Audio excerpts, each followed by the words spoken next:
गजानन सद्गुरु सच्चिदानंद गुरु सच्चिदानंद सच्चिदानंद गुरु सच्चिदानंद सच्चिदानंद गुरु सच्चिदानंद सच्चिदानंद गुरु सच्चिदानंद सच्चिदानंद गुरु सच्चिदानंद ओम गुरु श्री गुरु गजानन सद्गुरु ओम गुरु श्री गुरु गजानन सद्गुरु सच्चिदानंद गुरु सच्चिदानंद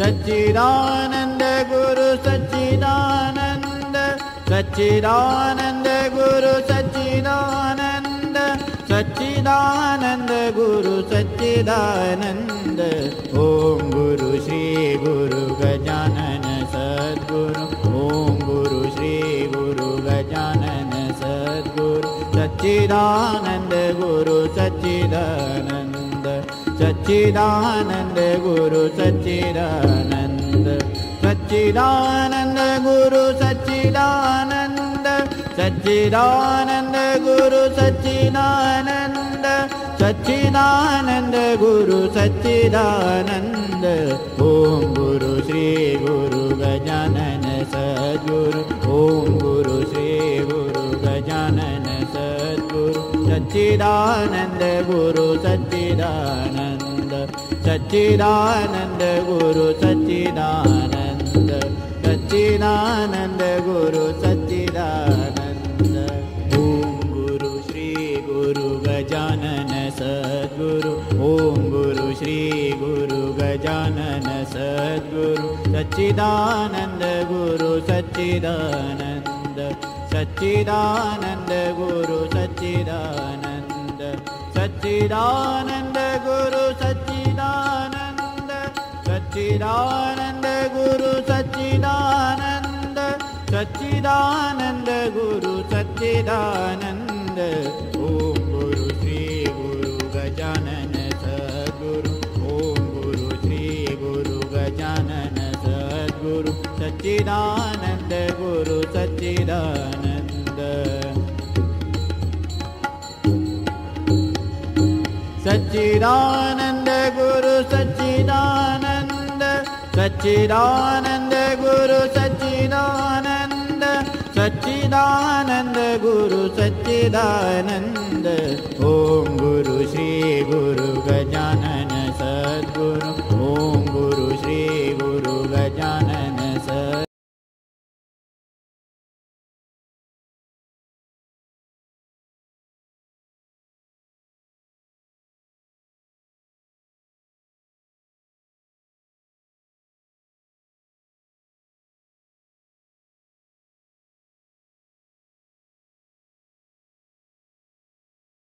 श्री गजानन जय गजानन। मी सौ कल्पना गायटे, नाशिक उपासना केंद्र। आज मला प्रीतीताई संपगावकर यांचा परिचय करून देण्याची संधी मिळाली आहे। प्रीतीताई ह्या निवृत्त शिक्षिका आहेत। मराठीत त्यांनी एम.ए. केलेलं आहे आणि हिंदीत त्या पंडित आहेत। कोल्हापूरजवळ मिरगुड म्हणून जे गाव आहे तेथील डॉक्टर श्रीकृष्ण देशमुख यांचा त्यांनी अनुग्रह घेतलेला आहे। गेली 17 वर्ष त्या शिरथरगड येथे युवा व बाल संस्कार शिबिर घेतात। त्यात त्या युवक व बालक यांना आदर्श नागरिक व देशभक्त होण्यासाठी शिवचरित्र, संतचरित्र, स्वातंत्र्य सैनिक तसेच रामकथा, श्रीकृष्ण कथा, सुंदरकांड, मनाचे श्लोक यांच्या माध्यमातून आपली नैतिक मूल्ये कशी जपावी, तसेच राष्ट्रप्रेम व राष्ट्राविषयी आपली कर्तव्ये काय असावी याचे प्रवचनाच्या माध्यमातून मार्गदर्शन करीत असे।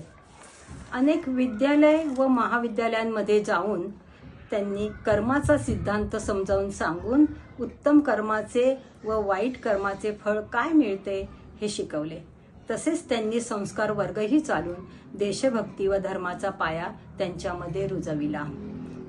प्रीतीताईंना सुषमा स्वराज्य राष्ट्रीय पुरस्कार तसेच ब्रह्मपुरी येथील आनंदाचे यात्री या पुरस्कारांनी गौरवण्यात आले आहे। 1915 मध्ये झालेल्या पॅरालिसिस आजारावर मात करून उर्वरित आयुष्य देवधर्मासाठीच जगण्याची जणू त्यांनी सनद घेतलेली आहे. सध्या त्या आदिवासी पाड्यांवर जाऊन त्यांना धर्माचे महत्त्व आणि आपल्या देशाच्या प्रेमाचे धडे त्यांच्या धर्माच्या मुख्य प्रवाहात आणून धर्मांतर करण्यापासून रोखण्याचे काम त्या प्रवचनाच्या माध्यमातून करण्याचे त्यांनी जणू व्रत घेतले आहे. अनेक वृद्धाश्रमात जाऊन त्यांना दासबोधाच्या माध्यमातून त्यांचे उर्वरित आयुष्य आनंददायी, आशावादी व उत्साहित कसे होईल याचे त्या मार्गदर्शन करतात. प्रीतीताई आज नारद भक्ती सूत्र या ग्रंथावर निरूपण करणार आहेत. आपण पूर्णपणे लाभ घेऊया असे मला वाटते. मी प्रीतीताईंना विनंती करते की प्रीतीताईंनी निरूपणास सुरुवात करावी. धन्यवाद. परम सुखदं केवलं ज्ञानमूर्ति द्वन्द्वातीतं गगनसदृशं तत्त्वमस्यादिलक्ष्यम् एकं नित्यं विमलमचलं सर्वधी साक्षिभूतं भावातीतं त्रिगुणरहितं सद्गुरुं तं नमामि. गुरुर्ब्रह्मा गुरुर्विष्णु गुरुर्देवो महेश्वरा गुरु साक्षात् परब्रह्म तस्मै श्री गुरुवे नमः. शुका सारिखे पूर्ण वैराग्य जाचे वशिष्ठा परिज्ञान योगेश्वराचे कवी वाल्मिका सारिखा मान्यैसा नमस्कार माझा सद्गुरु रामदासा. मनोजयं मारुततुल्य वेगं जितेन्द्रियं बुद्धिमतां वरिष्ठं वातात्मजौ वानरयूथमुख्यं श्रीरामदूतं शरणं प्रपद्ये. जय जय रघुवीर समर्थ. महाराजांना नमस्कार करते, सद्गुरूंना नमस्कार करते. आज आपल्याला ठाणा उपासना केंद्र यांच्यातर्फे जी संधी मिळालेली आहे, 21 ग्रंथांचं करतळी आवळाप्रमाणे आपल्याला संपूर्ण माहिती, ज्ञान, ग्रंथाचा गाभा प्राप्त होणार आहे. आणि हा अतिशय सुवर्णकांचन योग आहे की आपण एवढ्या सगळ्या ग्रंथांचे अभ्यास करतोच असं नाही, माहीत असतं असंही नाही, पण एकत्र 21 दिवसात आपण ह्या 21 ग्रंथांचा अभ्यास करणार आहोत. आणि त्यामुळे आपली जी आध्यात्मिक प्रगती आहे ती महाराजांच्या कृपेने पूर्ण पुढे चालण्यासाठी अत्यंत सहाय्यभूत होणार आहे. आणि त्या प्रकल्पामध्येच म्हणायला पाहिजे, कारण हे सोपं नाही आहे. याच्यामध्ये मला संधी दिली आहे याच्याबद्दल मी उपासना केंद्राची अत्यंत ऋणी आहे. मला नारद भक्ती सूत्र या ग्रंथाचा परिचय करण्यासाठी म्हणा, ग्रंथाचा गाभा म्हणा, ग्रंथाची माहिती म्हणा करून द्यायला संधी दिलेली आहे. ही सेवा मी गजानन महाराजांच्या कृपेनेच मिळाली आहे एवढंच फक्त गृहीत धरून महाराजांची आज्ञा समजून या ग्रंथाचा थोडासा काय विचार करून आपणासमोर मांडणार आहे. महाराजांची प्रेरणाच संपूर्ण याच्या पाठीमागे आहे हे मात्र निश्चित. नारद भक्ती सूत्रामध्ये प्रथम अगदी थोडक्यात नारदांचं चरित्र बघणं अत्यंत गरजेचं आहे, कारण ते भक्तीचं बीजारोपण आहे त्यांचं चरित्र.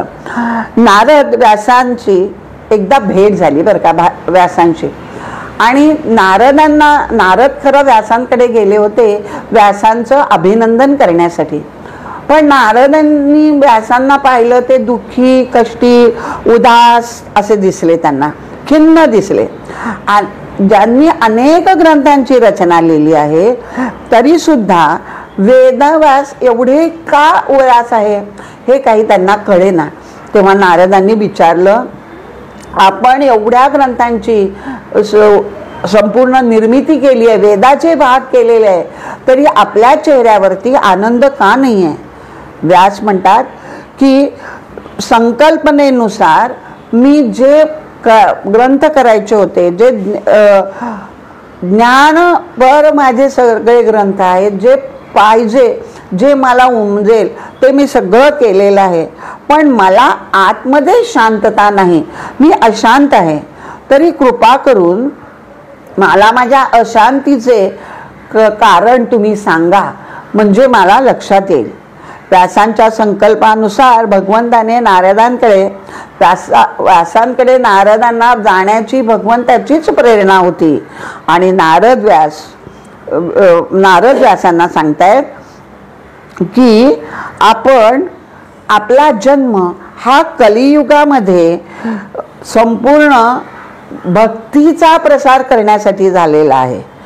कलियुग जीवाने आपला जन्म केवळ भगवंताच्या इच्छेने तो कलियुगामध्ये कशासाठी झाला आहे, तर आपल्याला ज्ञानाबरोबर भक्तीचा प्रसार करायचा आहे. आपल्या अवताराचे कार्य आपल्या हातून पूर्ण झालेले नाही अजून, आणि म्हणून आपल्या मनाला खंत वाटत आहे. प्रेमाविना ज्ञानाला शोभा नाही व्यासजी, कारण भक्तीच्या पोटी उदरी ज्ञान जन्माला येतं, आणि आपण ज्ञान परत सगळे ग्रंथ लिहिलेले आहेत. आणि श्रवणाने सर्वांच्या मनामध्ये प्रेम उत्पन्न होईल, प्रेम होईल, भक्ती होईल. असे दिव्य चरित्र आता आपण गा, असे प्रेमशास्त्र रचा की सर्वजण कृष्ण प्रेमाने वेडे झाले पाहिजे. कृष्ण प्रिय वाटायला लागून त्यांना संसार अप्रिय वाटायला लागेल. ते त्या कृष्णाच्या लीलांमध्ये प्रेमामध्ये रंगून जातील. असं काहीतरी आता तुम्हाला लिहा, म्हणजेच तुम्हाला शांती मिळेल. जोपर्यंत आपल्या प्रेमाचा आविष्कार होत नाही तोपर्यंत आपल्याला शांती नसते. व्यासांना विश्वास वाटावा म्हणून स्वतःचेच उदाहरण, स्वतःच चरित्र नारद व्यासांना सांगतायत. अहो माझ्यावरनं शिका, म्हणजे माझ्यावरनं शिका म्हणण्यापेक्षा माझंच उदाहरण तुम्हाला देतो की कसा भक्तीच्या प्रेमामुळे मी निवांत झालो, शांत झालो. आणि नारद आपले चरित्र सांगतायत. मी दासीपुत्र, माझी आई एका सावकाराच्या घरी काम करीत असे, आणि ती काम करत असे. आणि त्या सावकाराच्या घरांमध्ये ना चातुर्मासासाठी अनेक संत मंडळी येत असत, गुरुवर्य असे येत असत, 4 महिने राहत असत. माझी आई त्यांची सेवा करत असे, आणि मी मात्र भिल्लांच्या पोरांबरोबर अख्खा दिवस उन्हाळक्या करत असे, खेळत असे. एक दिवस आई मला म्हणाली, अरे ते जे आले आहेत ना गुरु, ते छान छान कृष्णाच्या गोष्टी सांगतात, जरा ऐक रे, जरा ऐक रे. आणि मी सरळ एक दिवस बसलो, बघूया तरी काय सांगतायत, काय एवढं आईला ते आवडत आहे, बघूया आपण. आणि तिथे काम करता करता मी तिथे गोष्ट त्यांची ऐकली. त्यांनी कृष्णाची गोष्ट आणि बाळकृष्णाच्या गोष्टी त्यांनी इतक्या सुंदर सांगितल्या की मी त्या जागेवरून जरा सुद्धा हललो नाही. आणि मला फार फार फार त्या माझ्या हृदयाला भिडल्या. मी रोज त्या बाळकृष्णाच्या कथा ऐकायला लागलो, आणि मला त्याच्याबद्दल अत्यंतिक प्रेम वाटायला लागलं. कारण बाळकृष्णाचं ते जे वर्णन करायचे तिथे संत गुरुदेव, ते इतकं सुंदर वर्णन करायचे की आपल्या समोर बाळकृष्ण आहे, उभा आहे, खेळतोय माझ्याशी, असं मला वाटायला लागलं. आणि मग त्यांनी ना, मी त्यांच्या अवतीभोवतीच बसायचो, खेळायचो, बसायचो, बोलायचो त्यांच्याशी. त्यांनी माझं नाव मग हरिदास ठेवलं. ते मला कारण हरिदास या नावाने बोलवायला लागले. आणि मी ना त्यांच्या समोर अतिशय कमी बोलत असे, कारण संतांना कमी बोललेलंच आवडतं. एक दिवस आम्ही सगळे, म्हणजे मी, माझी आई, आम्ही सगळे कामगार मंडळी, सगळ्यांचं जेवण झालं की अगदी दुपार टळून गेल्यावर जेवत असे. हे तिथल्या माझ्या गुरूंच्या ना लक्षात आलं. ते मला एक दिवस म्हणाले, अरे हरिदासा, माझ्या पानामध्ये मी उष्ट ठेवलेलं आहे, ते तू खा. आणि ते उठून गेल्यानंतर मी ते खाल्लं बरं का.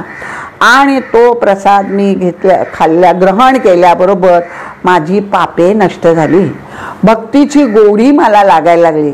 बाळकृष्णावरती अत्याधिक प्रेम माझं निर्माण झालं. त्याची माझ्यावर खास कृपा झाली. त्यांना मग नंतर काही दिवसांनी त्यांनी मला वासुदेव गायत्री मंत्र दिला आणि गायत्री मंत्र होता, नमो भगवते तुभ्यम वासुदेवाय धीमहि प्रद्युम्नाय अनिरुद्धाय नमः संकर्षणाय च. गुरुदेवान आणि ते मला म्हणाले की तैलधारावत तू याचा जप सतत करत राहा. आणि त्यांची एक दिवस निघायची तयारी झाली. ते निघणार, मी त्यांच्या पायावर डोकं ठेवून रडून म्हणतो, गुरुदेव मलाही तुमच्याबरोबर घेऊन जा हो. पण त्यांनी नकार दिला, नाही रे, अरे हरिदासा, तुझ्या आईची जबाबदारी तुझ्यावर आहे आणि तिची व्यवस्थित सेवा कर. तिची जबाबदारी जोपर्यंत आहे ना तोपर्यंत तू तिला सोडून कुठेही जाऊ शकत नाही. ठीक आहे म्हटलं. मग म्हणे अगदी खूप जप कर याचा. पण नारद म्हणाले, मी म्हणालो की पण मला तर जप मोजता येणार नाही, मी अडाणी आहे. माझे गुरुदेव म्हणाले, तू जप कर, कृष्ण तुझा जप मोजेल, काळजी करू नकोस. आणि मग आईच्या एक दिवस काय झालं, आई गोठ्यामध्ये काम करत असताना तिला साप चावला आणि तिचा मृत्यू झाला. नंतर मात्र 12 वर्ष मी तीर्थाटन केले, भारतभर भ्रमण केले. 24 वर्षापर्यंत पूर्ण मला विश्वास होता की एक दिवस बाळकृष्ण मला नक्की दर्शन देईल. अत्यंतिक प्रेमामुळे, भक्ती व तळमळीमुळे क्षणभर मला त्यावेळेला बाळकृष्णाचं दर्शन झालं बरं का. पण एक क्षण बाळकृष्ण माझ्या समोर रांगतो आहे आणि मी उचलायला जाणार त्या क्षणी ते अंतर्धान पावलं. मला फार वाईट वाटलं. आणि त्याच वेळेला आकाशवाणीने आज्ञा दिली मला, भगवंतांनीच आकाशवाणीच्या माध्यमातून आज्ञा दिली, या जगात एवढेच दर्शन तुझ्या प्रारब्धात होते, कारण अजून तुझ्या मनामध्ये सूक्ष्म वासना आहे हरिदासा. आणि मग ओझर ते दर्शनच या जन्मात तुला मिळणार होते. तुझ्या मनात सूक्ष्म वासना गेल्या की तुझ्या प्रेम व भक्तीची पुष्टीसाठी तुला फक्त एवढंच दर्शन आम्ही दिलं होतं. आणि भगवंत ना, जेव्हा आपण एक लेवलपर्यंत, एका ह्याच्यापर्यंत आपली साधना उपासनेने पोचलं ना की आपल्याला समाधान मिळावं, आपल्याला काहीतरी मिळतं आहे भगवंताकडनं असं कळावं आणि आपल्या साधनेला उपासनेला पुष्टी मिळावी म्हणून भगवंत काहीतरी ओझरतं, सिद्धी म्हणा, दर्शन म्हणा, काहीतरी आपल्याला देत असतो. तसं तुला आता मिळालंय तुझ्या जळचित. आणि मग अखेरच्या श्वासाप्रमाणे, अखेरच्या श्वासापर्यंत तू काय कर, भक्ती कर, नामस्मरण कर. मग माझ्या जडचित ग्रंथी हळूहळू सुटल्या. माझ्या जडचित चेतना, आत्मा व शरीर याची गाठ भक्ती वाचून सुटत नाही. माझा जप शेवटच्या क्षणापर्यंत चालला. कृष्णाचे स्मरण करीत मी प्राण सोडला त्या जन्मात. नंतर मी ब्रह्मदेवाकडे जन्माला आलो, ब्रह्मदेवांचा पुत्र म्हणून. एके दिवशी ब्रह्मलोकात श्रीकृष्णाचे कीर्तन मी करण्यामध्ये अतिशय दंग होऊन गेलेलो होतो.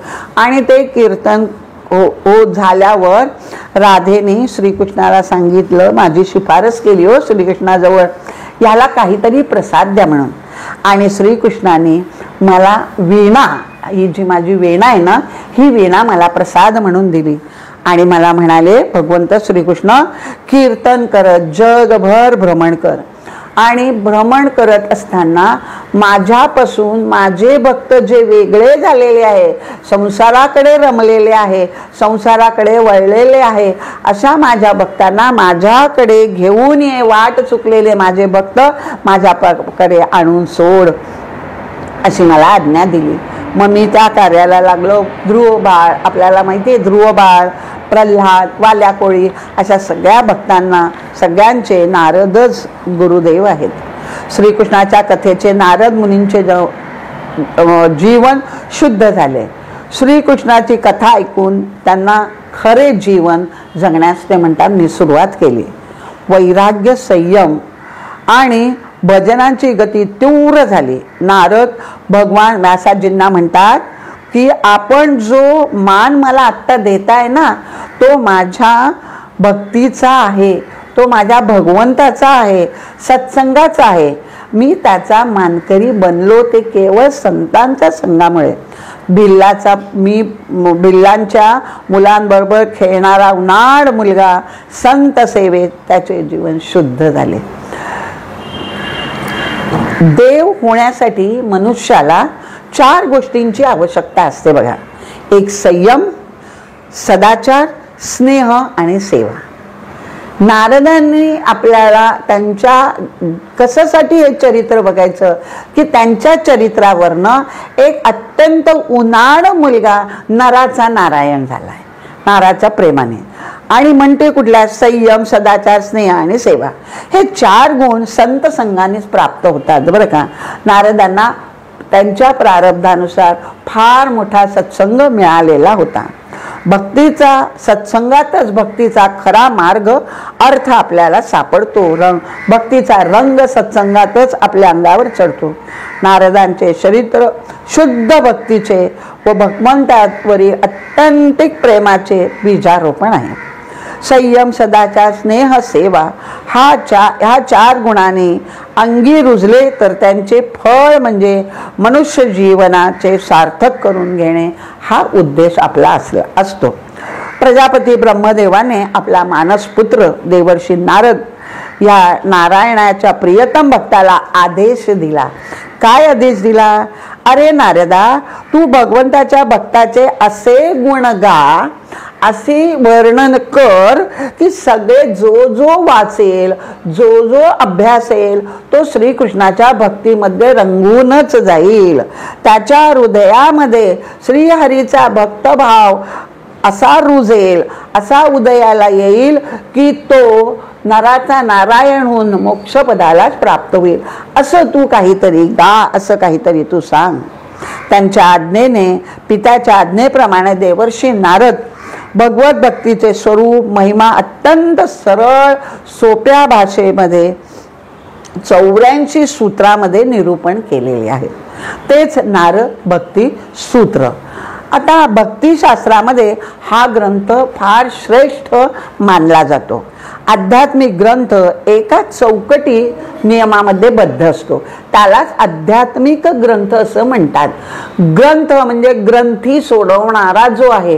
कोणत्या ग्रंथी? मी देह आहे, मी अमकी आहे, मी हे आहे, मी ते आहे. आणि जडाशी ज्या आपल्या सगळ्या ग्रंथी, जड आणि चित या ग्रंथी आपण बांधून ठेवलेल्या असतो. आणि त्यामुळे आपण संसारामध्ये भगवंतापासून, त्याच्या प्रेमापासून, त्याच्या भक्तीपासून विलग झालेलो असतो. त्या सोडवण्याचे काम जो करतो त्याला ग्रंथ असं म्हणतात. नारद भक्ती सूत्र हा एक आध्यात्मिक ग्रंथ आहे. मग त्याचं थोडक्यामध्ये आपण जेव्हा कुठल्याही ग्रंथाचा अभ्यास करायचा ना, त्याच्या आधी कोणत्या ग्रंथाचा अभ्यास करणार आहोत, तो कोणासाठी आहे, त्यात काय विषय मांडला आहे आणि त्या वाचण्याने मला काय मिळणार आहे, हा जो सर्व हे संपूर्ण हे जे आपण महाराजांच्या प्रगट दिनानिमित्ताने हा जो आपण उत्सव साजरा करतो ना, हा खरा उत्सवच आहे 21 दिवसाचा आपल्याला. कारण आपण रोज ते जे बघणार आहे तो फार मोठा उत्सव आहे. पण हा उत्सव कशासाठी याचा प्रपंच मांडलेला आहे हा उद्देश मात्र आपल्या लक्षात घ्यायलाच पाहिजे. कारण आपण आणि संस्थेचे कार्यकर्ते हे 21 दिवस नव्हे तर आधीपासूनच म्हणजे गेल्या वर्षीपासून तर आत्ताच्या प्रगट दिनापर्यंत कितीतरी नियोजन करत असतात, मेहनत घेत असतात. कशासाठी? तर आपल्या जीवनामध्ये जो विषय त्यांनी दिलाय तो पूर्णपणे रुजावा आणि आपलं जीवन सुद्धा सबाह्य अंतर्बाह्य बदलावं. जसं गेल्या वर्षी आपण संत चरित्र बघितले, कसे संत होते, त्यांनी आपल्याला लावून घ्यायचे आहेत. आता हे जे सगळे ग्रंथ आहेत ते सगळे ग्रंथ आपल्याला लावून घ्यायचे आहेत. कशासाठी या ग्रंथांचा अभ्यास करायचा हे जर मूळ आपल्याला माहीत असेल ना, तर त्या सगळ्या कष्टाचं चीज होईल आणि महाराजांचा खरा आशीर्वाद आपल्याला लाभेल. मग त्यांनी मला काय लाभ होणार आहे या प्रश्नाची उत्तरे सुरुवातीलाच माहीत असणं अत्यंत गरजेचं आहे. म्हणून परमार्थशास्त्राच्या ग्रंथामध्ये संपूर्ण विचार सुरुवातीलाच करण्याची पद्धत आहे. यालाच अनुबंध चतुष्ट असं म्हणतात. अनुबंध चतुष्ट म्हणजे मन वेधून घेणारी बाब. या ग्रंथात मन वेधून घेणारी बाब काय आहे ते लक्षात घ्यायला पाहिजे. ते एकूण 4 आहेत बरं का. या ग्रंथाचा अधिकारी कोण आहे तर या ग्रंथाचा अधिकारी भक्ती हा भाव मुळामध्ये हा ग्रंथाचा गाभा आहे आणि तो श्रीकृष्णावरील भगवंतावरील आपल्या आराध्यावरील परमप्रेमाने उन्नत करणे हा आहे. उन्नत करण्याची इच्छा बाळगणारा या ग्रंथाचा अधिकारी आहे. अभ्यासाचा विषय काय आहे? भगवान प्रेमस्वरूप आहे आणि भगवान प्रेमस्वरूप आहे याचाच अर्थ असा की भगवंत भक्ताच्या अधीन असतो आणि तो भगवंत आपल्या अधीन करून घेणे हे नारद भक्ती सूत्रात 84 सूत्रामध्ये नारदांनी आपल्याला वचन दिलेले आहे. ग्रंथाच्या अभ्यासाचे प्रयोजन काय आहे? प्रयोजन म्हणजे फळ. या अभ्यासाने मला काय मिळणार आहे? या अभ्यासाने मला मिळणारे नारद भक्ती सूत्र आपल्याला नराचा नारायण करण्यास सक्षम आहे. नराचा नारायण आपण या भक्ती सूत्राने होण्यास पूर्णपणे पात्र करून आपल्याला नारद सोडतायत. संबंध काय आहे? आता वाचक आणि ग्रंथ याचा काय संबंध आहे म्हणजे माझा आणि या ग्रंथाचा काय संबंध आहे हो तर परस्पर संबंध म्हणजे त्यातून निष्पन्न होते ग्रंथ प्रेम भक्ती प्रधान आहे. हा ग्रंथ भक्ती प्रधान आहे. या ग्रंथाच्या अभ्यासाने भगवंताविषयी आत्यंतिक प्रेम भक्ती निर्माण होऊन मोक्ष प्राप्ती होण्याची संपूर्ण व्यवस्था आहे असा हा ग्रंथ आहे. या ग्रंथाचा मुख्य विषय गाभा म्हणजे भक्ती हे एक परिपूर्ण शास्त्र आहे. भावना व प्रेम हे भक्तीचे आधार आहेत. नारदांनी सांगितलेल्या प्रेमाच्या निकषावर आपले भगवत प्रेम तपासून पाहिले पाहिजे. जे नारद सांगताहेत तशी मी भक्ती करते आहे का? पण कारण आपण काय करतो भक्ती म्हणा म्हणजे किंवा कुठलंही उपासना म्हणा किंवा आपण जो आध्यात्मिक प्रवास आपला करतो ते आपल्याला परवडणारा असा आपण करतो. त्या निकषावर म्हणून तर या ग्रंथांचा अभ्यास करायचा आहे. फार विचार करून आपल्याला विषय निवडलेले आहेत यावर्षी की त्या ग्रंथांमध्ये जे सांगितलेलं आहे शास्त्रात जे सांगितलेले आहे त्याप्रमाणे मी करते आहे का? नाही तर माझे सद्गुरू नेहमी म्हणतात की आपण परवडणारा परमार्थ करतो. भगवंताकडे गेलो सद्गुरूंकडे गेलो तर 4 केळी 2 सफरचंद 1 छोटं पाकीट दिलं की मी खूप काही केलं असा आमचा भाव होतो. नाही, ग्रंथ शास्त्र काय सांगतायत त्याच्यावरती आपला परमार्थ चाललाय की नाही आपली भक्ती चालली आहे की नाही हे तपासून पाहिलंच पाहिजे. या भक्ती ग्रंथाचा अभ्यास केवळ शास्त्र या दृष्टीने करण्यापेक्षा मी साधकाचा सिद्ध कसा होईल आणि या दृष्टीने त्याचा अभ्यास करायला हवा. स्वधर्म आणि नीती सांभाळून सुखाने संसार करीत आपण परमार्थ हळूहळू पुढे जात राहिला पाहिजे. भक्तीसाठी काय पाहिजे हो?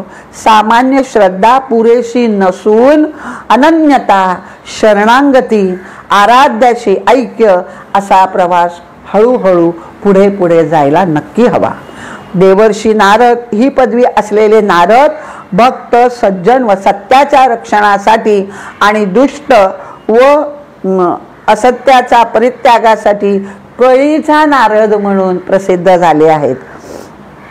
दुष्टांना आधी दुर्बुद्धी देऊन कळीचा नारद आहे ना कळी कशासाठी लावत होते तर दुष्टांना अधिक दुर्बुद्धी देऊन त्यांचा विनाशकाळ जवळ आणण्याची त्यांची कामगिरी हे अत्यंत अजबच म्हटली पाहिजे.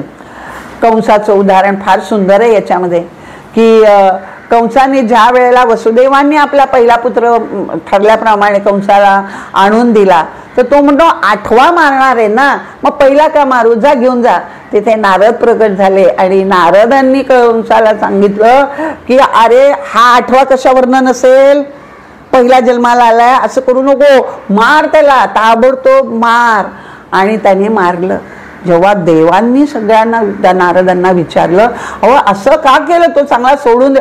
अरे तो लवकर त्याचं पाप भरायला पाहिजे, नाहीतर तो असाच सगळ्यांचा विध्वंस करत राहील, म्हणून मी असं केलंय. याला कळीचा नारद म्हणतो मात्र आपण, पण ती अजब त्यांची लीला आहे हो. नारायणाचा जप अखंड प्रसन्न चित्ताने करणारे नारद अत्यंत महान भक्त, चतुर पत्रकार होते. तिन्ही लोकांमध्ये भ्रमण करण्याचे अधिकारी, इच्छेने कुठेही प्रगट होऊ शकत होते. गुप्त होणारे, प्रसन्न वदन, चतुर असे हे बहुरंगी व्यक्तिमत्व सगळ्यांचे लाडके आहे. महान विष्णुभक्त म्हणून त्यांच्या नारद भक्ती सूत्राचा अत्यंत अधिकाराचे व अनुभवाचे वजन आहे त्याला. नारद शब्दाचा अर्थ बघूया. नारद ज्ञान ददाती इति नारदाः, जे ज्ञान देतात, जीवाच्या स्वरूपाचे ज्ञान करून देणारे ते नारद. नराचा नारायण करणारे नारद. जीवाच्या अंतःकरणात असलेल्या अज्ञानाला नार असं म्हणतात आणि तो अज्ञानाचा नाश करणारे नारद असं म्हणतात. नार म्हणजे समूह पण एक अर्थ आहे. समूहाला ज्ञान करून देणारे ते नारद. नारदांनी 84 सूत्र मधून भक्ती मीमांसा केलेली आहे. आता शास्त्रामध्ये जे नारदांनी सूक्त लिहिलेले आहेत, सूत्र, ते सूत्र लिहिण्याचे काही नियम शास्त्रांनी ठरवून ठेवलेले आहेत. त्या सूत्रांचे नियम काय आहेत शास्त्राप्रमाणे ते थोडंसं आपण बघूया. 6 लक्षणे शास्त्राने सूत्रांचे सांगितलेले आहे. आपण विज्ञानामध्ये, गणितामध्ये सूत्रांचा अभ्यास केलेला आहे. त्या 6 त्याचा आधार असतात. पहिला लक्षण आहे की मोजके परंतु योग्य शब्दात असावे. गणितामध्ये व्याख्या आपण बघितल्या आहेत त्या अगदी मोजक्या शब्दात असतात. सायन्समध्ये आपण बघितले आहेत, पण अर्थपूर्ण असतात, असंदिग्ध असतात. कमी शब्दात निर्देशित केलेले ज्ञान स्पष्ट व अत्यंत निसंशय असला पाहिजे, किंतु परंतु त्यात नसावा. सारवत असावे. अनेक शब्दातून प्रतिपादित केलेले शास्त्राचे निर्णय, सिद्धांत सार रूपाने सांगावे, कमीत कमी शब्दात सांगावे. विश्वतोमुखम 4थं लक्षण आहे. सूत्र अनेक प्रकारचे बोधन करणारे, अनेक शंकांचे निरसन करून शास्त्रसंमत सिद्धांत मांडणारे असावे. अष्टोम अनावश्यक निरर्थक विशेषणे, अवास्तव स्तुती त्यात असू नये. अवध्यम शब्द अत्यंत कमी मोजके असले तरी ते व्याकरणाने परिपूर्णबद्ध नियमांचे उल्लंघन न करता मांडलेले असावे. व्याकरणाचे संपूर्ण नियम त्याच्यामध्ये बद्ध असावे. भक्ती भावमय असते, तशीच ती विचारमय पण असते. समर्थांचे आग्रहाचे प्रतिपादन आहे. समर्थ रामदास स्वामी म्हणतात, आत्मनिवेदन भक्तीमध्ये समर्थ रामदास आपल्याला भक्तीचे खरे स्वरूप सांगतात.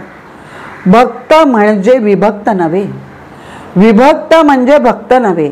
विचारे विणं काहीच नव्हे समाधान. विचार केल्याशिवाय कुठलंच समाधान आपल्याला प्राप्त होणार नाही, मग ते लौकिक असो किंवा पारलौकिक असो. विभक्त म्हणजे मूळचा भक्तच असतो, पण अविद्येमुळे, संसाराच्या आसक्तीमुळे आत्म्यापासून, जीवापासून तो वेगळा झालेला असतो. तत्वदृष्टीने प्रत्येक विभक्त हा भक्तच असतो. भक्ती या संकल्पनेमध्ये भक्त, भगवंत, भक्ती असे 3 त्रिपुटी अपेक्षित आहे. भगवंताची ऐक्य अशा 4 घटनांचा समावेश असतो. येथे भक्ती म्हणजे उपासना आहे. भक्ती म्हणजे काय करायचं हो नेमकं असं जर आपल्याला कोणी विचारलं तर भक्ती म्हणजे उपासना. उपासनेचा मोठा आश्रयो असा आहे. मग उपासना म्हणजे काय असतं? तो उपासक करणारा, उपास्य म्हणजे ते आपला आराध्य, आणि उपासना. उपासक व उपास्या यांच्यामध्ये ऐक्य असलं पाहिजे. मी जर आता रामाची उपासना करते आहे तर राम आणि मी माझं ऐक्य असलं पाहिजे. नाहीतर राम तिकडे आणि मी आपले जप करते असं नाही. मीच राम व्हायचं आहे, ही जे ऐक्य असेल ना तरच त्या उपासनेला अर्थ असतो. उपास्य भगवंत किंवा देव या सर्वात महत्वाचा घटक आहे. वेदांत शास्त्राच्या दृष्टीने ब्रह्म अनुपास्य आहे. ब्रह्माची उपासना आपल्याला करताच येत नाही. केनोपनिषद हे आपल्याला सांगतं. समर्थ रामदास म्हणतात, सगुणाचे नि आधारे निर्गुण पावी जे निर्धारे सारासार विचारे संत संगे. जो संत संग नारदांनी केला म्हणून ह्या ओवीचा संपूर्ण अधिकारी नारद झालेले आहेत. सगुणाचे नि आधारे, ब्रह्माचा आपण नाही करू शकत, पण सगुणाचा, रामाचा, कृष्णाचा, दत्ताचा, विठ्ठलाची उपासना आपण करू शकतो. पण सगुणाचे नि आधारे समर्थ पुढे म्हणतात, निर्गुण पावी जे निर्धारे. माझा जेव्हा मी कृष्णाची उपासना करते, मी रामाची उपासना करते, विठ्ठलाची करते, तेव्हा 100% माहिती असं आहे, परब्रह्म उभे विटेवरी. विटेवर जो विठ्ठल आहे तो परब्रह्म उभा आहे माझा. ही माझी धारणा, हा माझा विश्वास, हा माझा निश्चय नक्की असला पाहिजे. नाहीतर मी फक्त त्या मूर्तीमध्येच रमून जाईल. मी मूर्तीमध्येच रंगून जाईल. मग ती पाषाणाची आहे का ती फायबरची आहे, मग त्याच्यावर काय दागिने घातले, मग तो हात थोडे खाली पाहिजे का हात वर पाहिजे कमरेवर, ह्याच्यामध्येच रंगून जाईल आणि माझ्या उपासनेचं कुठलंही फळ मला मिळणार नाही. म्हणून निर्धार्य हा शब्द समर्थांचा एकही शब्द असा नाही आहे की ज्याला फार मोठा अर्थ नाही आहे. एक एक शब्द शास्त्र सांगतं निर्धारे.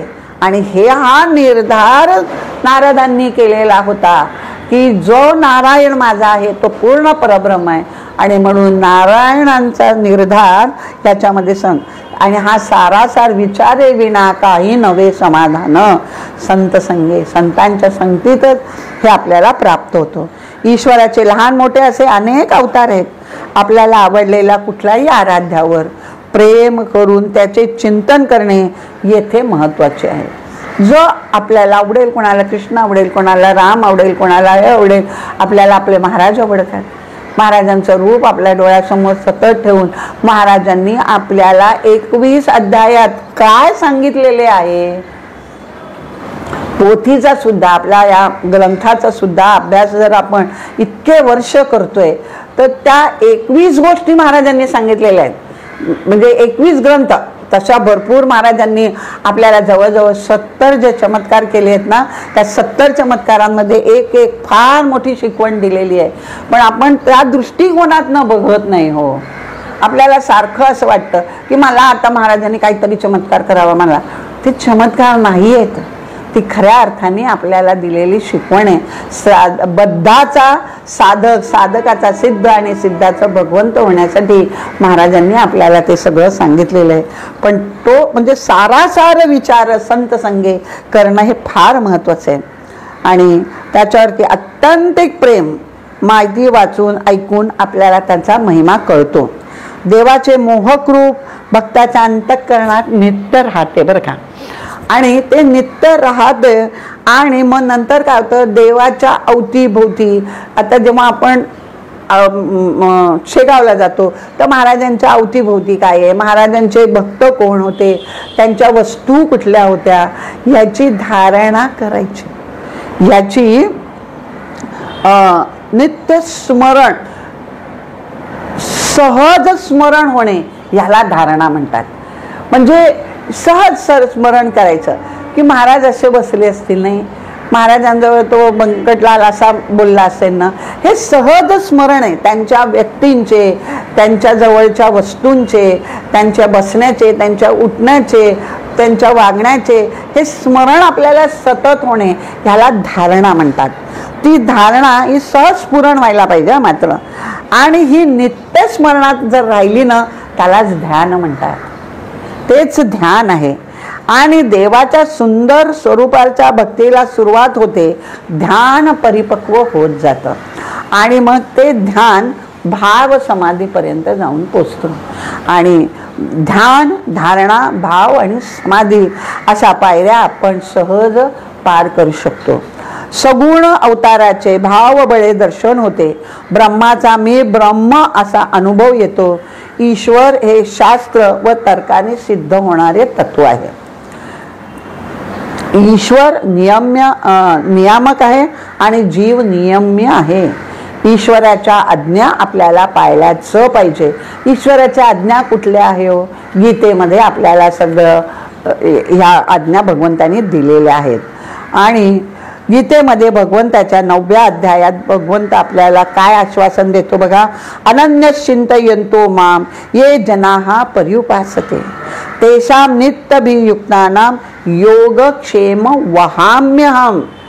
जो मला अत्यंत शरण आलेला आहे, आपले काम चोख करून करणार आहे, कर्तव्य आपले यथाशास्त्रानुसार करणार आहे, जे जे घडेल ते ईश्वरीय नियोजनानुसार घडत आहे, हा दृढ विश्वास असेल तर म्हणजे जे करतो आहे ती भगवंताची इच्छा.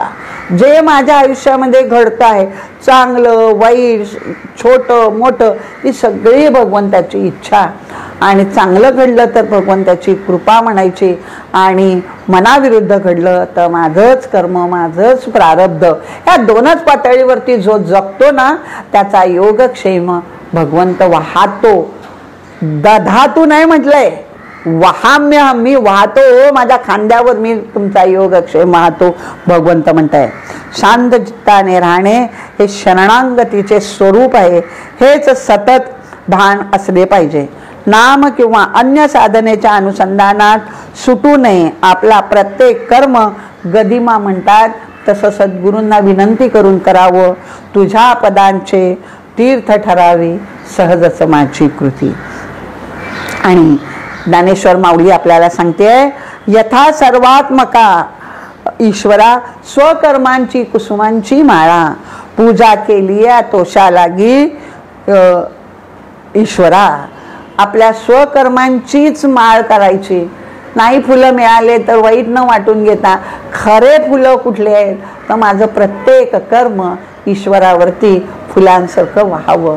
म्हणजे तुझ्या पदांचे तीर्थ ठरा. मग माझी कृती कशी होईल हो, जर मला प्रत्येक कर्म करायचं असेल तर. ब्रह्मभाव स्थिर होण्यासाठी देहाच्या उपाधीचा निराश होणे पहिली गोष्ट अत्यंत आवश्यक आहे. तुकोबाराय म्हणतात, देहाच्या निरसे पाविजे या ठाया. ज्ञानेश्वर महाराज म्हणतात, देह जाओ अथवा राहो पांडुरंगी माझा भाव. नीची होऊनी पांडवा करीतो माझीच सेवा असं म्हणतात. आणि आता आपण नारदांच्या भक्तिसूत्रांकडे वळूया. यथा आपल्याजवळ जेवढा वेळ आहे त्याच्यामध्ये आपले जेवढे सूत्र होतील तेवढे सूत्र बघण्याचा आपण प्रयत्न जास्तीत जास्त करूया. आता पहिल्या सूत्रामध्येच नारद आपल्याला सांगतायत, पहिलं सूत्र बघूया. अथातो भक्ती व्याख्यान. फार महत्वाचं सूत्र आहे.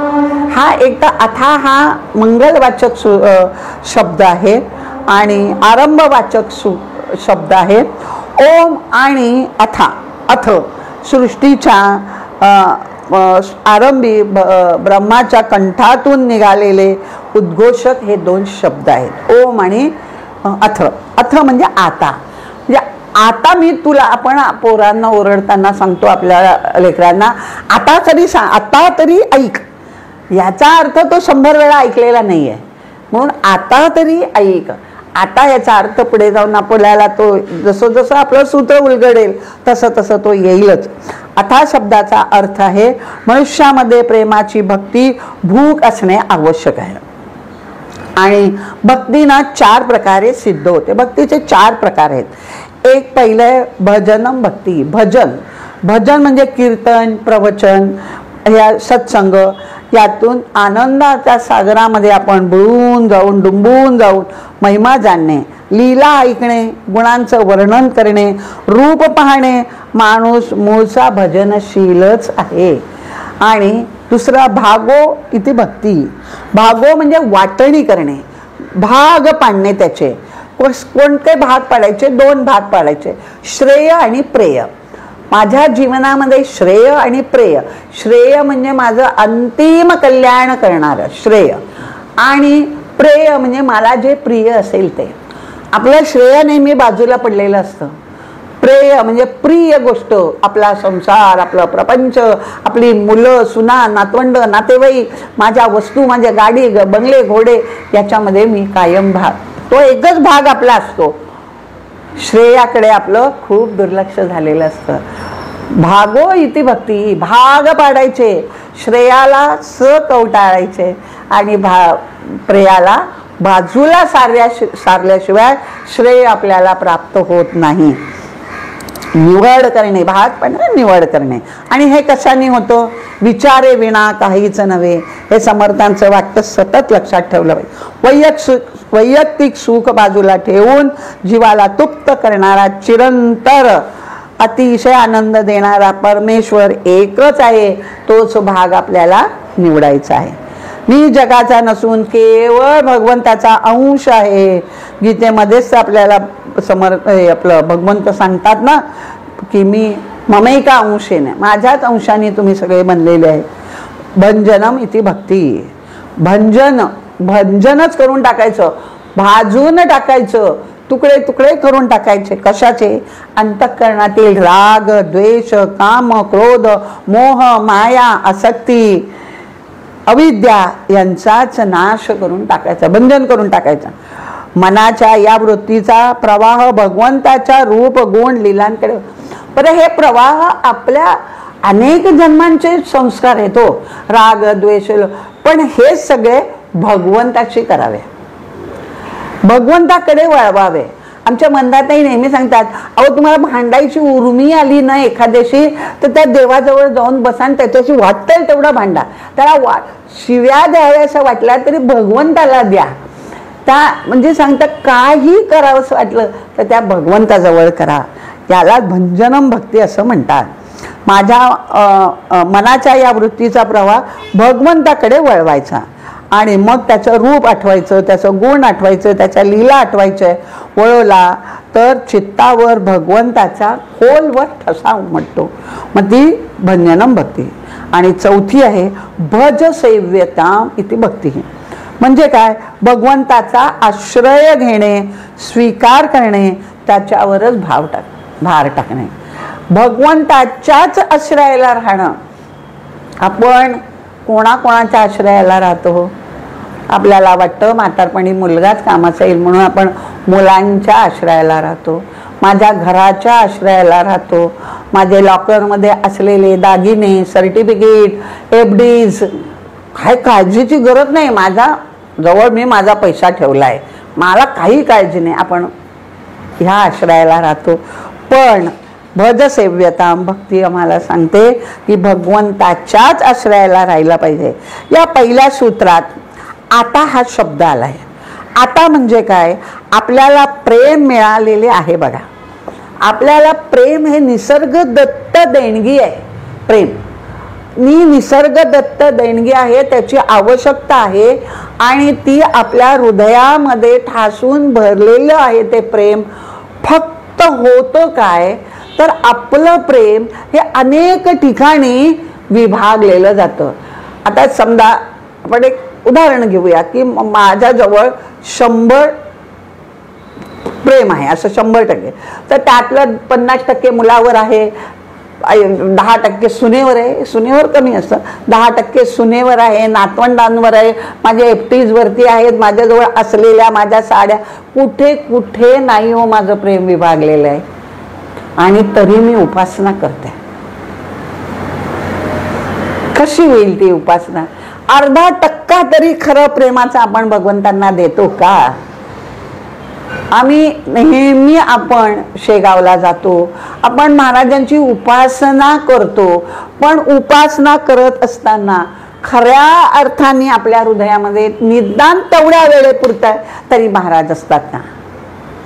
आज कोण नाही आलं? ती नेहमीच येत नाही, ह्या नेहमीच उशिरा येतात. ह्याच सगळ्या गोष्टी माझ्या आहेत. म्हणजे माझं प्रेम नको तिथे इतकं विभागलेलं असतं. मायनसच्या दृष्टिकोनातून जर आपण महाराजांवर प्रेम केलं तर कसे उपासना होईल हो माझी? हे प्रेम एकवटणे, हे एकाच दिशेने त्याचा प्रवाह वाहणे. जर गंगा म्हणाली थोडी मी या दिशेने वाहते, थोडी त्या दिशेने वाहते, थोडी तिकडे वाहते, तर ती सागराला जाऊन मिळेल का हो? नाही मिळणार. एकाच प्रवाह तिचा सागराला जाऊन असतो, म्हणून सागराला जाऊन मिळतो. व्यक्ती, काळ, परिस्थिती, आयुष्य सगळे परिवर्तनशील आहे. काल मागच्या वर्षीची आज मी नाही. व्यक्ती, आपला स्वभाव सुद्धा बदलत असतो, आपलं शरीर बदलत असतं, आपल्या प्रायोरिटीज बदलत असतात, आपलं सगळं बदलत असतं, सगळं परिवर्तनशील असतं. आणि प्रेमाची तर गोष्टच नाही. मगाशी म्हटल्याप्रमाणे हजारो वाटे, त्या 100 याच्यामध्ये हजारो वाटे, 100 आहे पण 1000 वाटे मी केलेले आहे. मग कसं भगवंतावरती ते प्रेम असेल? आणि त्यामुळे आपण न शांत आहे, न आपण समाधानी आहे. कारण सूत्रामध्ये नारदजी पुढच्याच सूत्रात आपल्याला सांगणार आहे की जर मी सांगतो तशी भक्ती तुम्ही केली ना, तर तुम्ही काय काय व्हाल ते सांगतायत. आणि ते शब्द जरी ऐकले ना तरी खूप आनंद होतो, पण त्याच्यासाठी तशी भक्ती करायला पाहिजे. आणि म्हणून ह्या आणि आपण अशांत आहे. मग का अशांत आहे हो? सगळं काही असून आपल्याजवळ, तर जे पूर्ण आहे ना, आपण सगळे अपूर्णतेच्या पाठीमागे लागतोय. आणि पूर्णत्वाची ओढ आहे. जे प्रेम आहे ना आपल्याजवळ, खरं प्रेम आहे ना, तो पूर्णत्वावरचं ते प्रेम आहे. पूर्ण एकच आहे केवळ ईश्वर. आणि अपूर्णतेमधनं आपण सगळी कर्म करत असतो. अपूर्णतेवरती आपण आश्रित असतो आणि म्हणून आपण अशांत, दुःख आहे. पण एक ओढ आपल्या सगळ्यांमध्ये निसर्ग दत्त आहे की मला पूर्णत्वाची ती ओढ आहे. आणि पूर्ण केवळ एक आणि एकच आहे, भगवंत. तो पूर्ण एकच आहे. आणि म्हणून जेव्हा आता तुम्हाला तहान लागलेली आहे, आता, अथ हा शब्दाचा अर्थ, आता जेव्हा तुम्ही अशांत आहेत, अदुःखी आहेत, कुठेतरी पूर्णत्वाची तहान तुम्हाला लागलेली आहे, अशा परिस्थितीत अथ, आता मी तुम्हाला भक्तिसूत्र सांगतोय, भक्तीची व्याख्या सांगतोय ना. नारदजींचे एक एक शब्द बघा. अथ, आता मी तुम्हाला काय सांगतोय? अथा तो भक्ती व्याख्या श्याम, व्याख्या सांगतो आत्ता भक्तीची ह्या परिस्थितीत. आणि ह्या परिस्थितीत आपण जर खरं हे नारद भक्ती सूत्राचा अभ्यास केला ना, तर आपल्याला, कारण फार गरज असते आपल्याला या सगळ्याची, नेमकी ती गरजच आपल्याला माहीत नसतं. गरज आणि हव्यास याच्यामधल्या जर परिसीमा आपल्या लक्षात आल्या ना, तर आपण नक्की नारद भक्ती सूत्राचा अभ्यास करू. आता मी तुम्हाला सांगतो की भक्तीची व्याख्या काय. खरं काय, भक्ती पूर्ण अंश असल्यामुळे अपरिवर्तनीय आहे, शाश्वत आहे, कधीही न बदलणारी आहे. आणि अशाच्या शोधामध्ये आपण भरकटत असतो, भ्रमण करत असतो. आणि पूर्ण भगवंतासाठी जेव्हा आपली ओढ आहे तेव्हा मी व्याख्या सांगतो म्हणतायत बरं का नारद. आता प्रेमाची, भक्तीची व्याख्या करायची गरज आहे का? कारण जेव्हा बघा आपल्याला खूप तहान लागलेली आहे, खूप उन्हातून आपण आलेलो आहे, खूप तहान लागलेली आहे, तेव्हा थंडगार पाणी पिण्यामध्ये मजा आहे. पण येता जाता बाटली तोंडाला लावतो आपण, ते डॉक्टर सांगतात म्हणून, ती मजबुरी आहे. तहान लागल्यावर पाणी पिणे आणि डॉक्टर सांगतात म्हणून पाणी पिणे याच्यामधला जो फरक आहे, इथे नारद मुनी सांगतात अथ तो व्याख्या. आता काय होतं, शुद्ध प्रेमाची, शाश्वताची, अपरिवर्तनाची, पूर्णत्वाची ओढ लागते, तिथे अथ तो व्याख्या म्हणतात. अथ म्हणजे आत्ता आपण हे बघितलं. इथे नारद मुनी आपल्याला भगवंताशी जोडतायत, लक्षात घ्यायचं ते. आणि मग काय होतं, काय जोडतायत ते, कशासाठी जोडतायत? नारद मुनी सांगतात भक्ती काय आहे? प्रेम. मी तुम्हाला ते प्रेम जागृत तुमचं करून देतोय, त्या प्रेमाची व्याख्या सांगतो. खरं म्हणजे ना, व्याख्या करणे हे ज्ञानाचं लक्षण आहे. हां, पण आणि भक्ती हे हृदयाचं लक्षण आहे, म्हणजे भाव आहे. व्याख्या हे ज्ञानाचं लक्षण आहे आणि भक्ती हे भावाचं लक्षण आहे. मग पण बुद्धीचे काम, आता भावना हृदयाचं, भावना आणि प्रेम हृदयाचं काम आहे. पण विशुद्ध भक्ती जेव्हा होते तेव्हा मन व बुद्धीचा समन्वय होतो. शुद्ध भक्तीसाठी मन, बुद्धी आणि मनाचा समन्वय होणं अत्यंत महत्वाचं आहे. आणि हा समन्वय जेव्हा होतो ना तेव्हाच भगवंतावरील खरं प्रेम उदयाला येतं. आणि हा संबंध एकत्र होण्यासाठी नारद आपल्याला भगवंताशी जोडतायत की तुमची बुद्धीही भगवंताकडे लावा, कारण ज्ञानाच्या पोटीच भक्तीचा जन्म होतो. ज्ञानोत्तर भक्ती ही खरी भक्ती असते. आणि नुसतं ज्ञान हे कोरड्या भाकरीसारखं आहे. अत्यंत कोरड्या भाकरीचा तुकडा जसा घशात अडकतो ना तसा तो आहे ज्ञान. आणि ज्ञानाने काय होतं, अहंकार निर्माण होतो. महत्वाचं, नुसता ज्ञानी असेल, त्याच्या हृदयामध्ये भक्तीचा ओलावा नसेल तर अहंकार निर्माण होतो, दुसरं काहीही नाही. शुद्ध भक्ती जेव्हा होते तेव्हा मन आणि बुद्धीचा समन्वय होणं आणि निर्णय होणं हे अत्यंत गरजेचं आहे. एकनाथ महाराजांचं उदाहरण आहे. एकनाथ महाराज 9 वर्षाचे असताना त्यांचे सद्गुरू त्यांना योग आणि भक्ती म्हणजे मन आणि बुद्धी यांचा फरक सांगत होते गीतेच्या माध्यमातून. तर मनाचा आणि बुद्धीचा समन्वय होणं ह्याला युज असं म्हणतात. जेव्हा मनाचा आणि भक्तीचा समन्वय होतो, एकच निर्णय होतो, तेव्हाच आपण भगवंताशी जोडले जातो. केवळ त्याच्यावरच प्रेम, त्याचीच भक्ती आपण तेव्हाच करू शकतो. असं जनार्दन स्वामींनी सांगितलं. 9 वर्षाच्या पोरांनी त्या क्षणी काय केलं, त्यांच्या पायावर लोटांगण घातलं, साष्टांग नमस्कार केला आणि म्हणतात की माझी बुद्धी आज तुम्हाला समर्पित केली आणि मन तुम्हाला शरणागत आलेलो आहे. आणि त्यांच्या सद्गुरूंनी डोक्यावर हात ठेवल्यानंतर जे त्या एकाला, म्हणजे एकनाथाला म्हणतात, ते एका म्हणायचे, एकाला भाव समाधी लागली, ते त्यांनी जलसमाधी घेईपर्यंत एकनाथ महाराज भाव समाधीमध्येच होते. हे परिवर्तन, हे रूपांतर, हे ध्येय ठेवणं हे नारद भक्ती सूत्राचा मुख्य धाग आहे. म्हणून कबीरदासजी म्हणतात की दिल से दिमाग को समझो, दिल से दिमाग को समझो, म्हणजे तुम्हाला अहंकार होणार नाही. भक्तीची व्याख्या शास्त्र शुद्ध करणे, प्रेमाबद्दल सांगणे जवळजवळ अशक्य आहे. इतके ऋषीमुनी आपल्या सनातन संस्कृतीमध्ये होऊन गेले, पण कोणीही प्रेमाची आणि भक्तीची व्याख्या सांगितली नाहीये. केवळ नारद मुनी आणि शांडिल्य या दोघांनीच प्रेम आणि भक्तीची, भगवंताबद्दलची व्याख्या आपल्याला सांगितलेली आहे. आणि कलियुगात तर एकमेव मानव उद्धार नारद भक्ती सूत्र एकमेव साधन आहे. त्यांच्या पित्यात, त्या नारद भक्ती सूत्रात त्यांच्या पित्याची आज्ञा आहे, त्यांची प्रतिज्ञा आहे. जीवाच्या उद्धाराची क्लेशरहित प्रेमस्वरूप तळमळ आहे, भक्ती आहे. एक म्हणून ते अतिशय परिपक्व विश्वास असं नारद भक्ती सूत्रात नारदांना वाटत आहे. दुसऱ्या क्रमांकाचं सूत्र आपण आता थोडक्यात बघूया की सूत्र दुसरं आहे, सा तस्मिन प्रेम रूपा.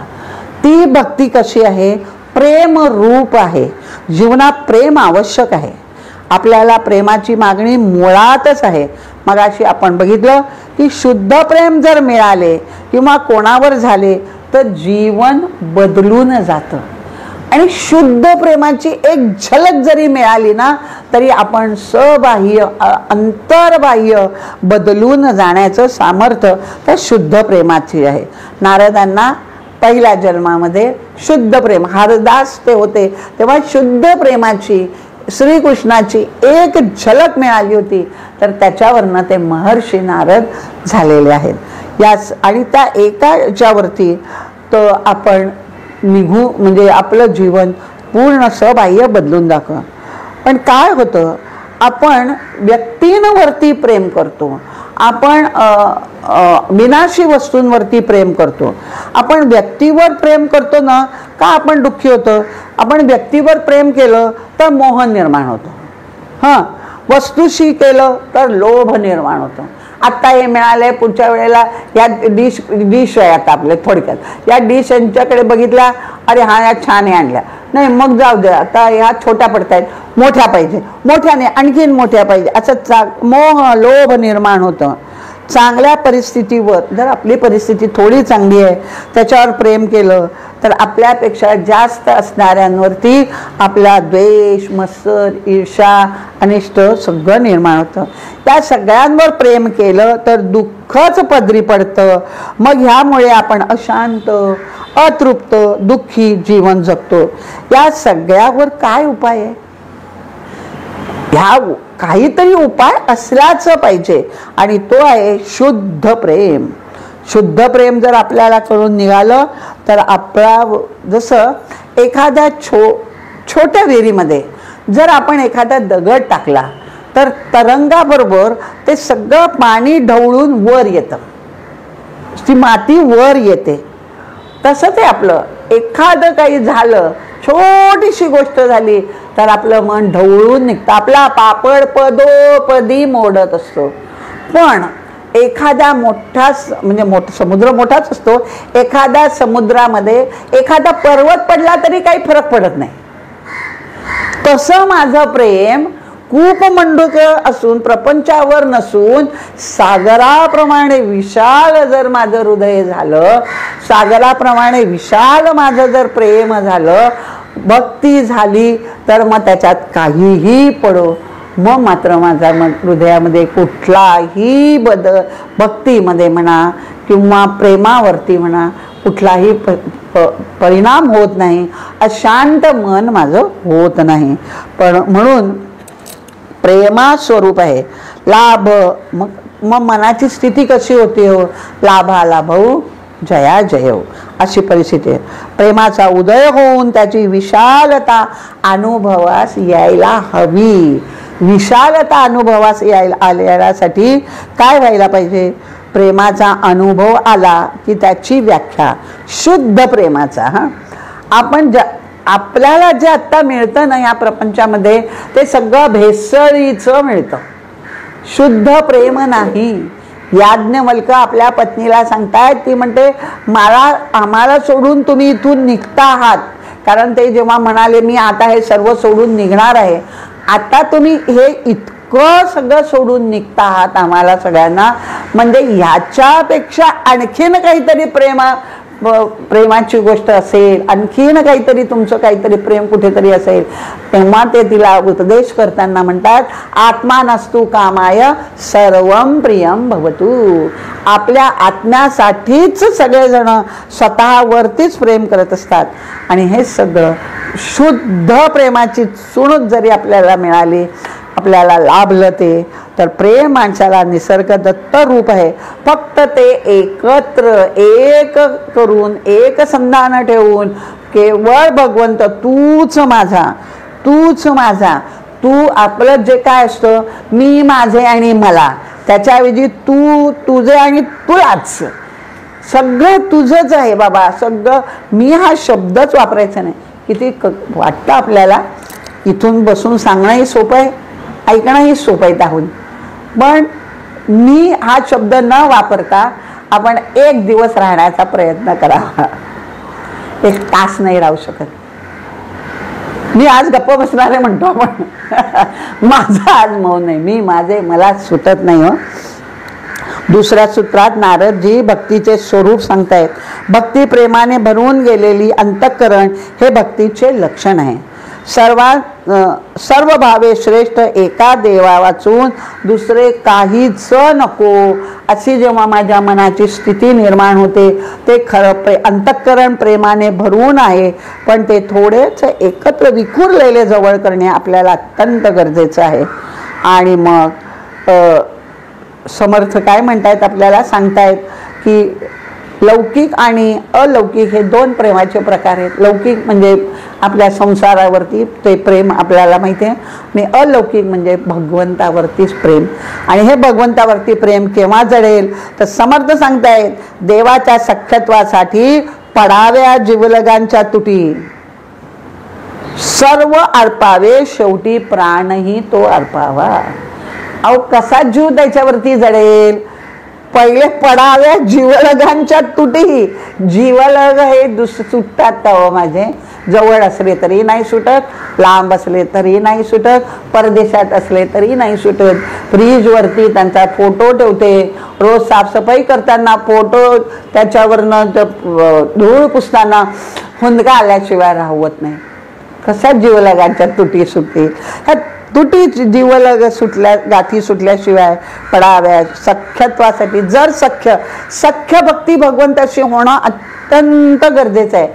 सख्य म्हणजे काय तर भगवंताशी जोडणं, भगवंताशी सख्यत्व मित्रत्व होणं.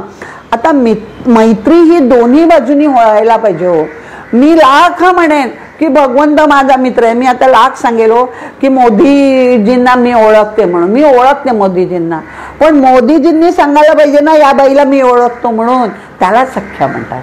भगवंतांनी सांगायला पाहिजे ना की हा भक्त माझा प्रिय आहे म्हणून. ते सख्य भक्तीपर्यंत पोचण्यासाठी भगवंतांनी सांगायला पाहिजे. आणि ती कसं आहे, अर्जुनाची सख्य भक्ती होती. अर्जुनासारखे सख्य आपण उपासनेमध्ये म्हणतो.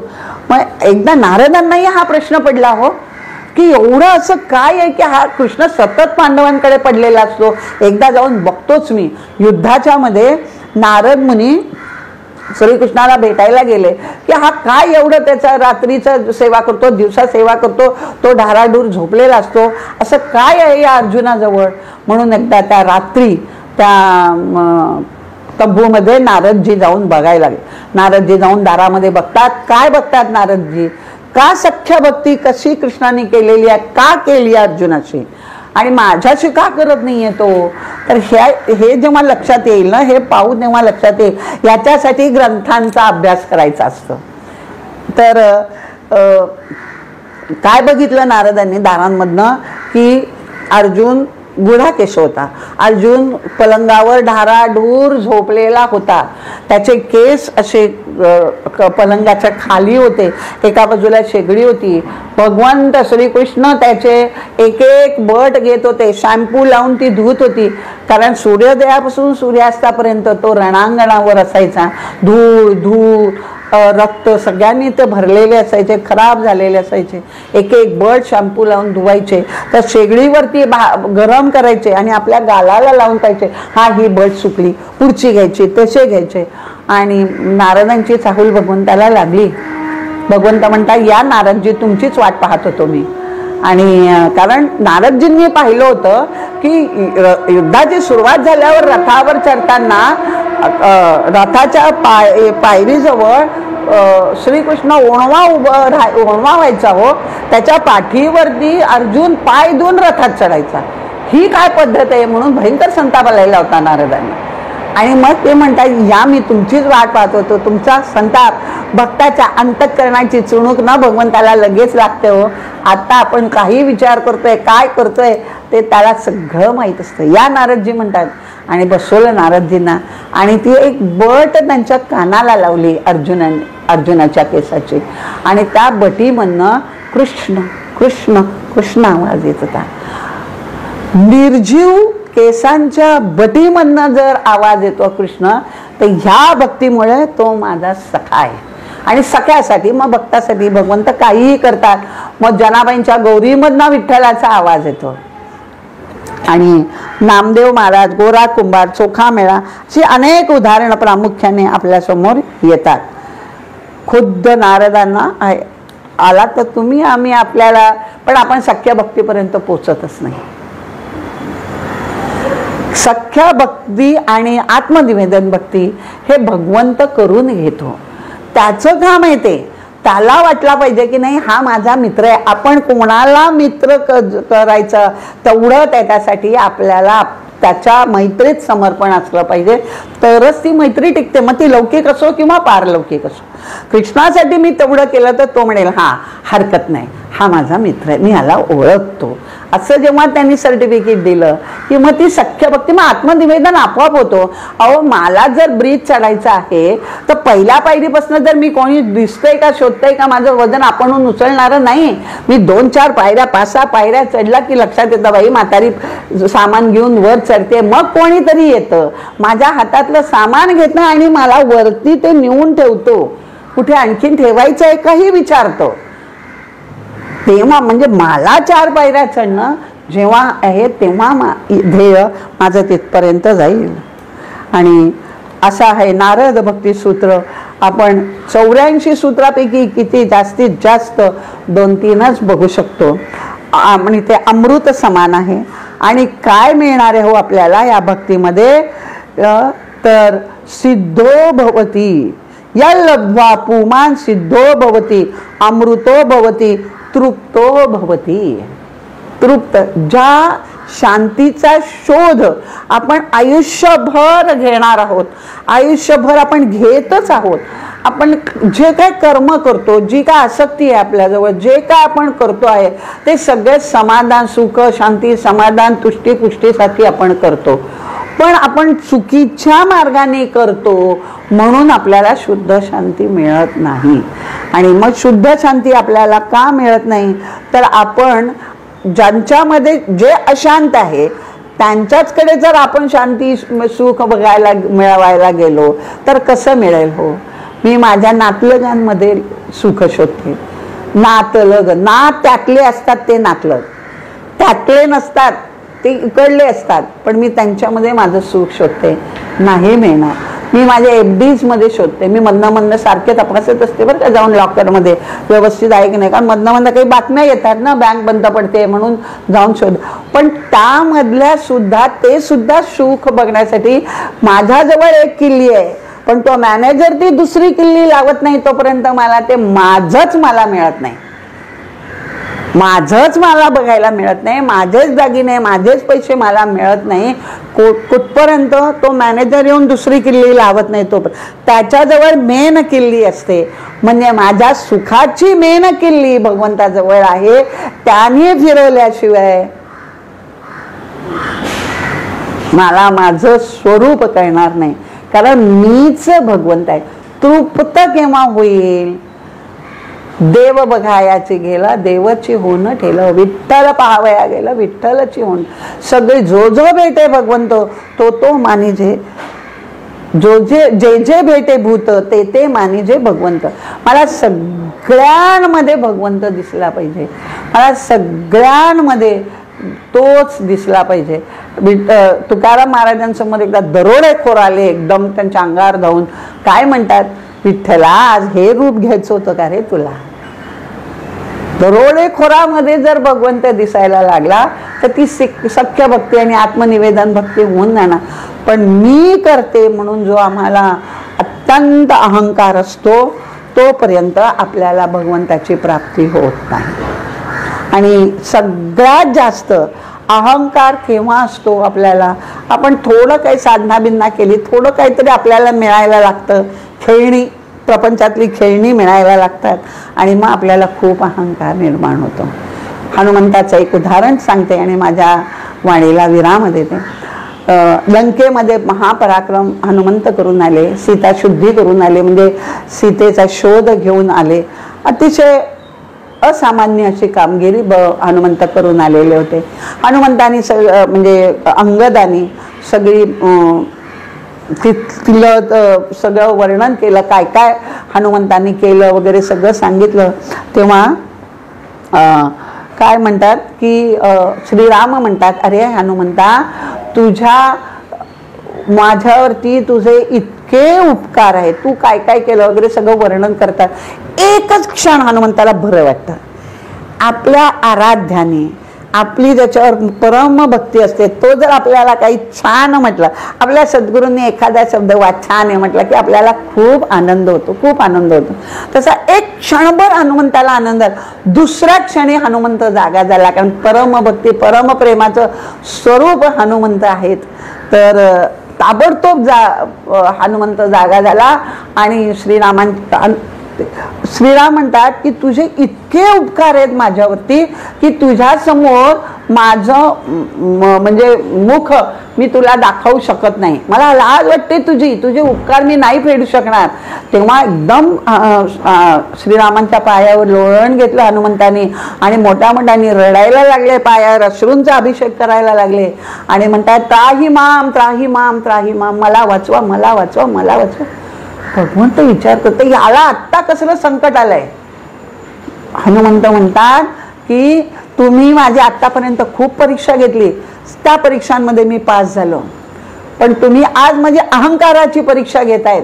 हा अहंकार माझ्याकडनं समूळ निघणारा नाही, त्याला तुमचीच कृपा आवश्यक आहे. सगळं तुमच्याच कृपेने झालेलं आहे आणि पुन्हा असं म्हणू नका, कारण ही तुमचीच कृपा आहे. त्राही माम म्हणतात आणि अश्रूंचा अभिषेक आपल्या श्रीरामांवर करतात. हे बघून श्रीरामांच्याही डोळ्यांमधनं पाणी आलं आणि श्रीराम आपल्या भक्तावरती अश्रूंचा अभिषेक करतायत आणि आपला भक्त आपल्या आराध्याच्या पायावरती अभिषेक करतायत. ही आजपर्यंतच्या आध्यात्मिक क्षेत्रातली प्रेमाची निष्काम भक्तीचं सर्वोत्तम उदाहरण आहे हनुमंत. आणि हे असं जेव्हा आपलं हनुमंताचं जेव्हा आपण लक्षात ठेवू भक्ती, त्यावेळेला आपली भक्ती त्या मार्गाने करायची आहे हे आपल्या लक्षात येईल. शांतो म्हणजे काय म्हणतात, सिद्धो भवती, सिद्ध होतात तुम्ही. बद्धाचे साधकचे सिद्ध आपण होतात आणि मग अनेक तसे संत वृत्तीच आपली होऊन जाते या भक्तीने. अमृत होतो म्हणजे जी अमर भक्ती आहे, जी अमर जो मोक्ष आहे तो मोक्षच मिळणं म्हणजे अमृतो भवती, अमृत होऊन जातो आपण. देव मनुष्य जात सकल स्वभावता भजनशील झाले अति केवळ माझ्याच ठाई. हे सगळ्यांना मुळात स्वभावशील आपला असाच आहे की आपल्याला पूर्णत्व जायचं, अमृतत्व प्राप्त करायचं आहे. शांतीची पै शांती जाते, शांतीला वाटतं की आता मी कोणाकडे विश्रांतीला जाऊ, तेव्हा ती संतांकडे विश्रांतीला जाते. शांतीची पै शांती. नाथ महाराजांवरती तो यवन 108 वेळा थुकला हो. राग आणण्याची स्पर्धा लावली होती, त्याला 100 रुपये त्या काही मिळणार होते. नाथ महाराजांना जर तुम्ही राग आणून दिला तर 100 रुपये मिळणार होते. तो आंघोळ करून येत होते, आंघोळ केली आलं की तो थुकायचा, पुन्हा स्नानाला जायचे पुन्हा. आणि मग शेवटी त्या 108 वेळा झाल्यावर त्याच्या हृदयामध्ये एकदम परिवर्तन झालं. तो नारद आपल्या एकनाथांना नमस्कार करायला गेला तेव्हा नाथ महाराज म्हणतात की नाथ महाराजांनी त्याला साष्टांग नमस्कार घातला आणि काय म्हणतात, अरे तुझ्यामुळे आज मी इतक्या जवळ या गंगेच्या राहून मला 108 वेळा स्नान करण्याची संधी मिळाली नाही, तुझ्यामुळे आज मी 108 वेळा स्नान केलंय, म्हणून तूच माझा भगवंत म्हणून त्याला नमस्कार करतात. म्हणून त्यांना शांती ब्रह्म म्हणतायत. एकाने पण असाच हे केला, हे अमृतो भवती आहे ना, त्याचे हे उदाहरण आहेत सगळे संत आपले. आणि एकदा त्यांच्या पत्नीच्या पाठीवर, गिरजाबाईंच्या पाठीवरती एक असाच माणूस चढला त्या जेवायला बसले असताना आणि पाठीवर आता तरी म्हणे त्यांना संताप येईल की बायकोच्या पाठीवर हा माणूस कसा काय चढला आणि असं गळ्यात हात घातला. ते गिरजाबाईंना काय म्हणतायत, अहो गिरजाबाई बाळ पाठीवर बसलंय, त्याला पहिले 2 घास भरवा आणि मग तुम्ही जेवा. शांती ब्रह्म एकनाथ महाराज. असे आपण अमृतो भवती. आणि अहंकाराचं मूळ उच्चाटन होणं हे अत्यंतिक प्रेम आणि भक्तीचं लक्षण आहे. अहंकार 3 गोष्टींनी आपण धरून ठेवतो. एक देहाला धरून असतो, मी मोठा, मी सुंदर, मी पैसेवाला, मी धनाढ्य वगैरे. बुद्धीला धरून मी हुशार, बुद्धिमान, काय विचारू नका. आणि परिस्थितीनुसार मी श्रीमंत, घरदार, गरीब असं असतो. या संपूर्ण अहंकाराचं उच्चाटन करणे हे या भक्तीचं सर्वात महत्त्वाचं साधन आहे. म्हणून जे आपलं भजन असतो, मी, माझे आणि मला, त्याच्याऐवजी तू, तुझे आणि तुलाच, अखंड अशांतीची पै शांतीमध्ये माझं रूपांतर व्हावं, अशी शांती मला मिळावी आणि मोक्षाच्या मार्गाने माझी वाटचाल व्हावी. शांत तृप्तो भवती असं व्हावं, अशी आपण नारदांना, महाराजांना विनंती करून माझी झालेली सेवा महाराजांचरणी, नारदांचरणी, गुरूंचरणी अर्पण करून इथेच विराम देते. जय जय रघुवीर समर्थ.